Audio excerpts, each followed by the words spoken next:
All right, let's talk about budgeting. I know, I can feel you trying to swipe away right now. The word budget is so boring, it could actually put a meth addict to sleep. It sounds like something your dad would yell at you about while holding a spreadsheet and wearing a deeply disappointing polo shirt. But what if I told you the only reason your budget sucks is because you're doing it completely wrong? You're trying to track every single coffee like you're some kind of forensic accountant for Starbucks. It's miserable, it's exhausting, and it never ever works. Today, I'm going to show you the one simple, almost stupidly easy budgeting method that actually works and lets you buy all the expensive coffee you want without feeling a shred of guilt.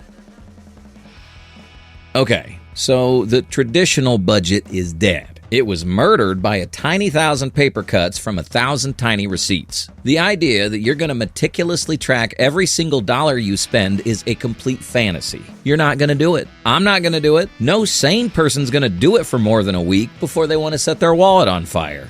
The old way forces you to live in the past, constantly looking at what you've already spent. It's like trying to drive a car by only looking in the rearview mirror. You're going to crash. And knowing my editor, you'll probably crash into something cliche and needlessly inspirational.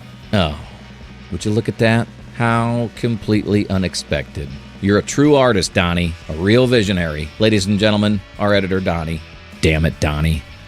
Anyway, our new method is the opposite. It's forward thinking. It's proactive. It's called the pay yourself first system.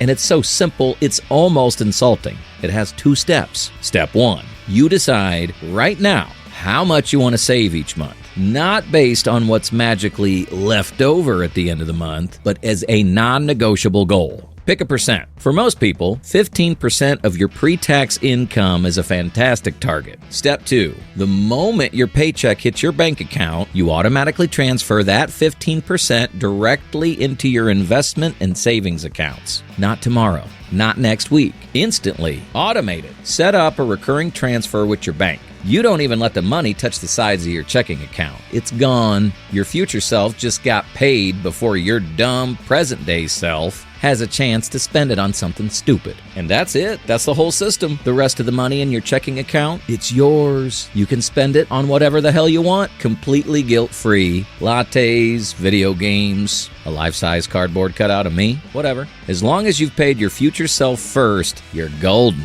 This ain't your daddy's spreadsheet budget. This is budgeting for badasses. Now, I know what some of you are thinking, but Mike, that's it? What about bills? What about rent?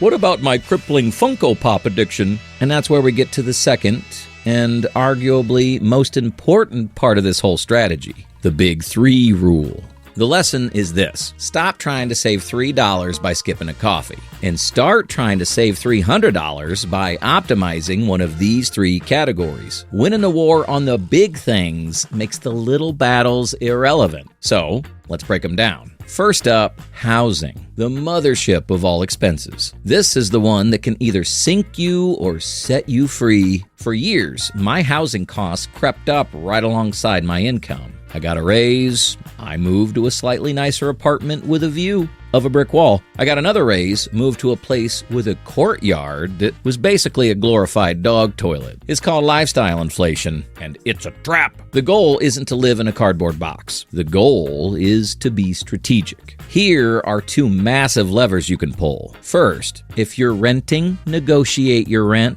Yes, you can do that. Landlords are running a business, and an empty apartment costs some money. Every month it sits empty is 100% loss for them. If you're a good tenant who pays on time and doesn't host death metal concerts at 3 a.m. all the time, you have leverage. A few months before your lease is up, do some research on what similar units are going for. Then, politely email your landlord and propose a renewal at a fair or even slightly lower price. The worst they can say is no. I once saved $50 a month just by asking. That's $600 a year for sending 1 email. Second, consider house hacking. It sounds complicated, but it's not. It just means finding a way for your house to make you money. Buy a duplex and live in one half while you rent out the other. Or buy a house with a spare bedroom and get a roommate. I know, I know, roommates can be a real pain in the ass. But if that one weirdo who never does the dishes covers your entire mortgage payment, isn't it worth it? You're basically living for free. All right, big expense number 2,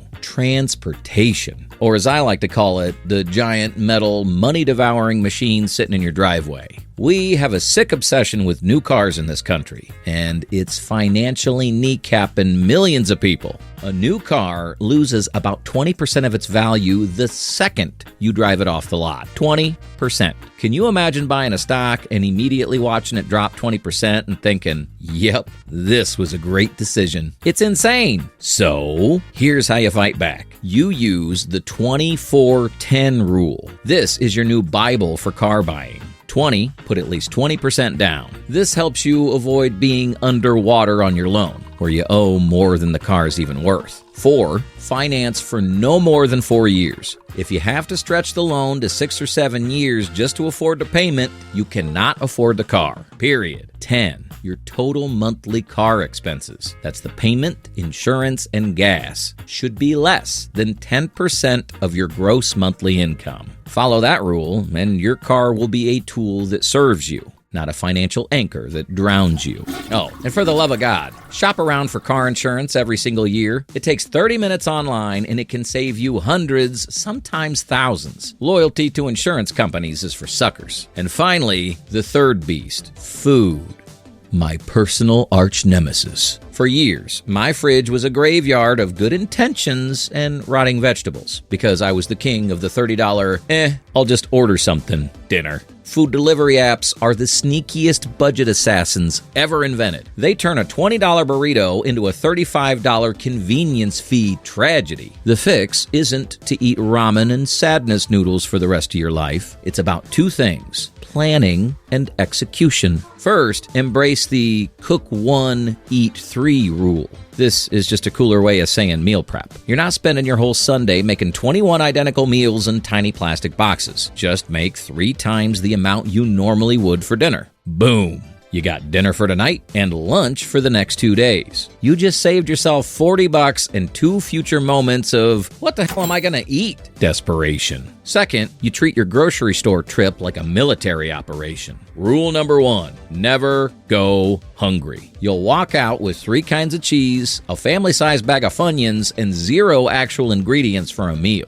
Rule number 2, always have a list. A list is your mission objective. You go in, you get your targets, you get out. No wandering down the cookie aisle just to see what's new. It's a trap. Seriously, optimizing these big 3 is the whole game. Getting them under control is the difference between feeling broke all the time and feeling like you actually have breathing room. So forget the spreadsheets, forget tracking every latte, forget the guilt. Pay yourself first. Automate it. Then wage war on your big 3 expenses: housing, transportation, and food. And then, with the rest of your money, go live your life. That's it. That's the only budgeting method that doesn't completely suck. It's the system that turns budgeting from a punishment into a tool for freedom.